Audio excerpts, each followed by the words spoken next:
Accountability is one of the concepts I include in the dirty dozen of leadership.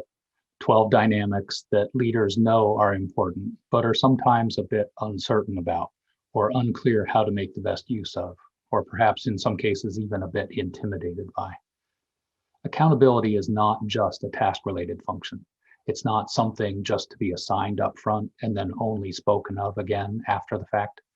It is a fundamental element to how we approach our work as leaders and a key component of creating the kind of culture we build around us, whether we work as professionals or volunteers.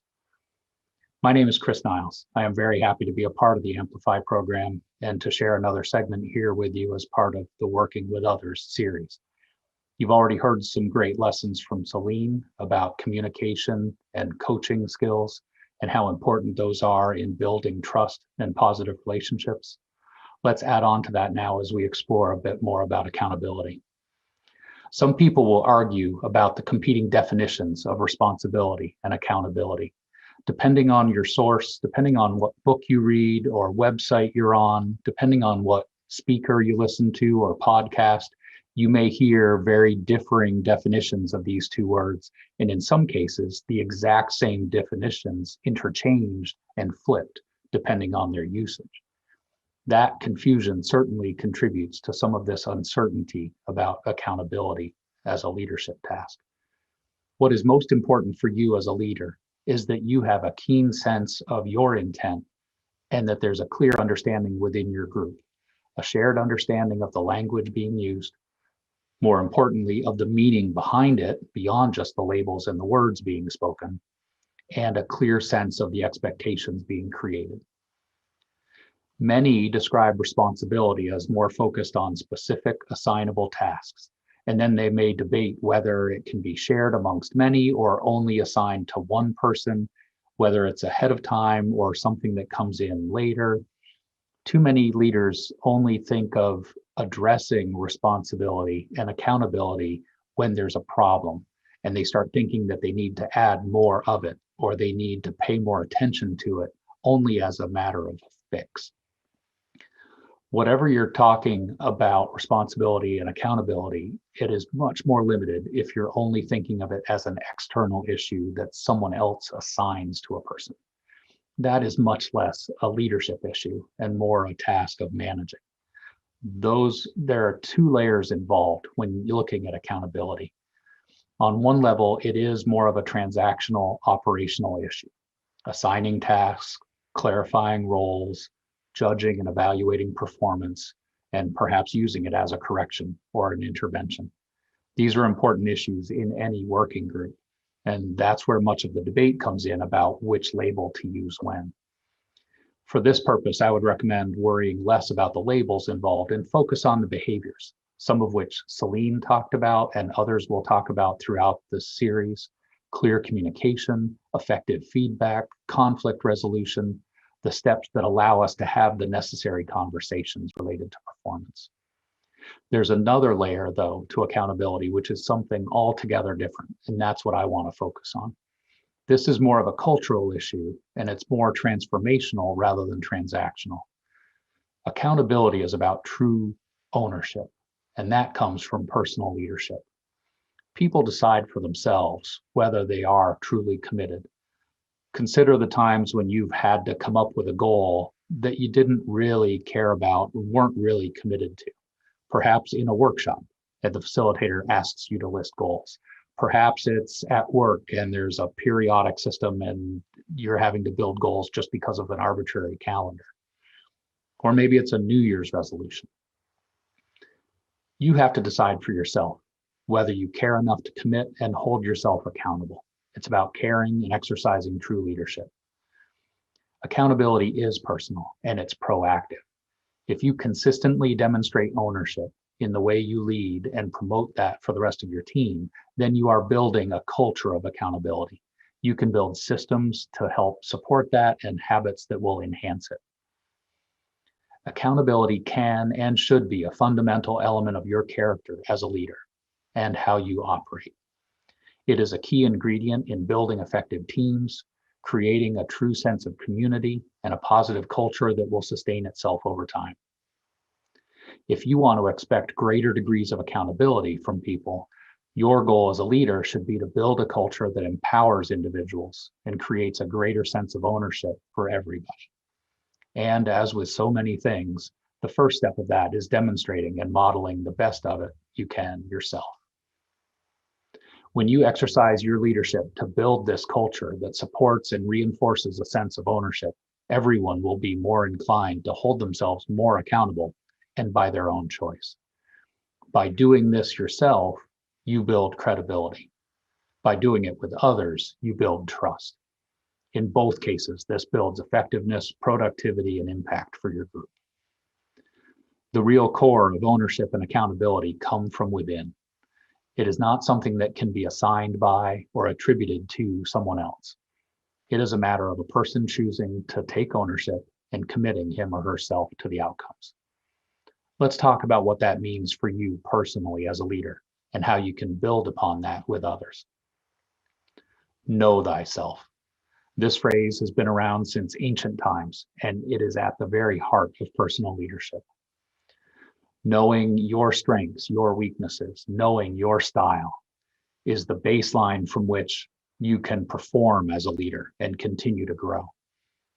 Having greater clarity around your values, what you prioritize, and what you truly care about on a deep level is what will help you navigate the many decisions you need to make every day as a leader.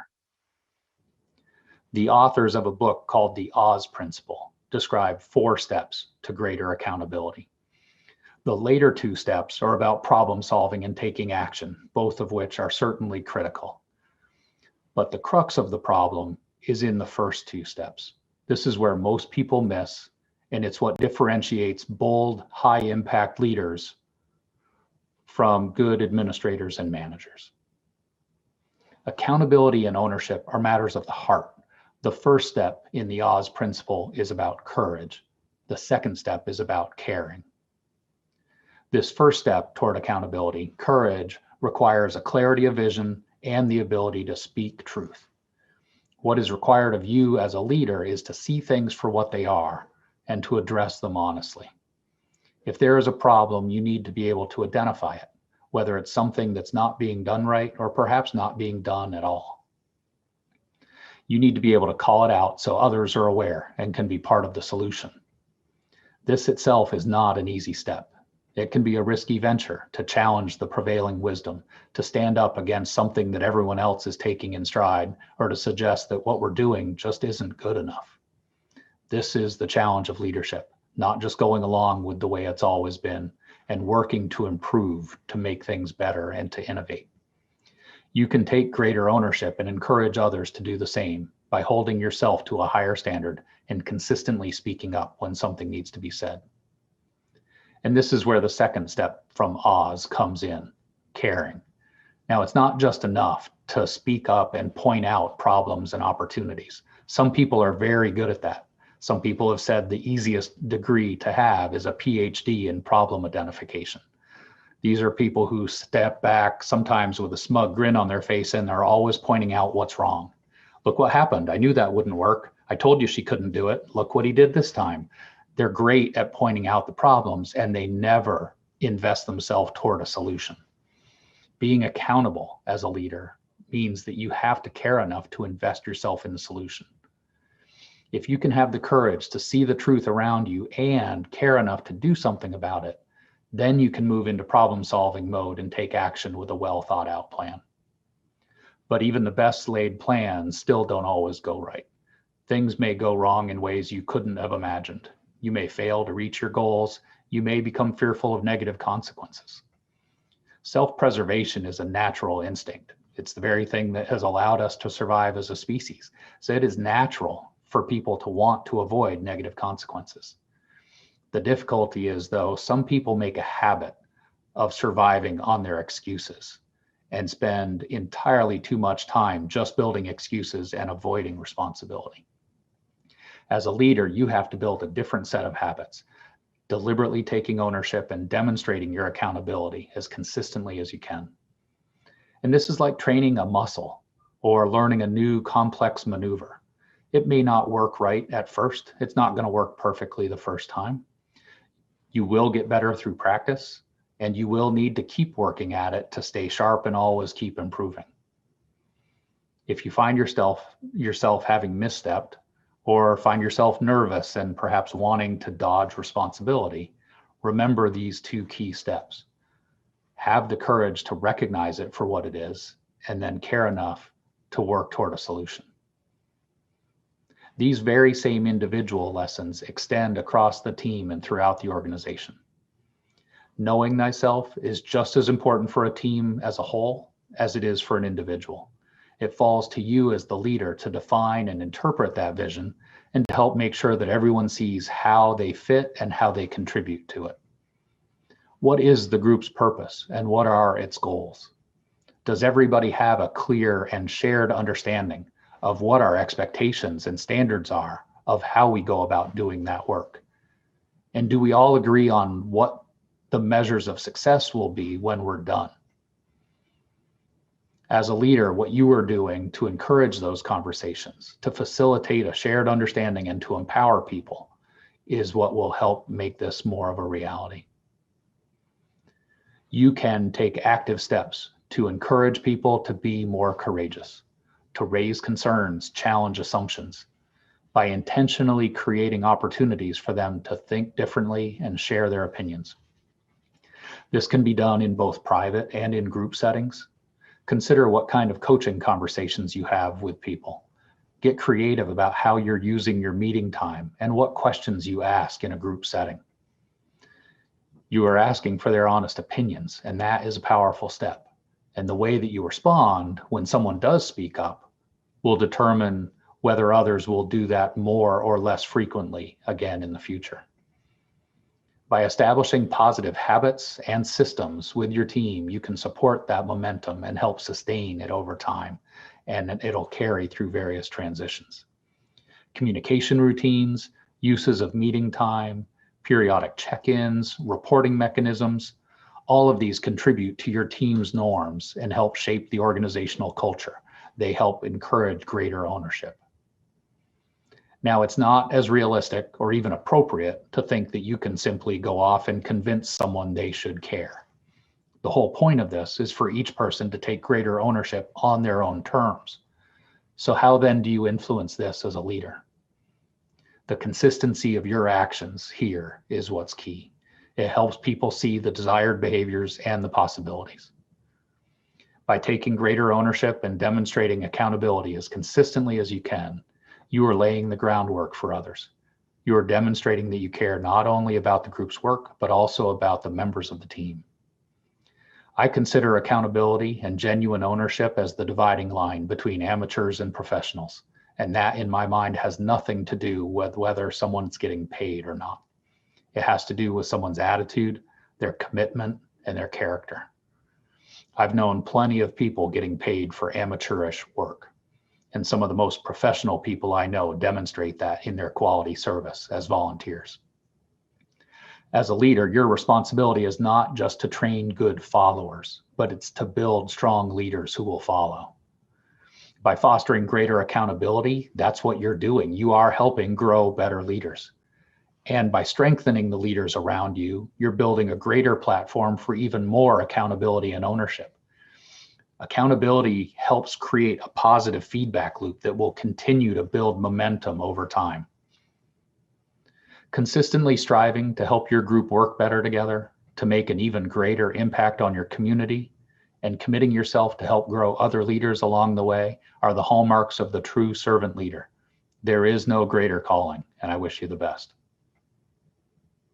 I appreciate you walking through this with me, and I hope I've got you thinking a little differently about ownership and accountability, both for yourself and for your team. I never purport to have all the answers, but I pride myself on being pretty good with asking important questions.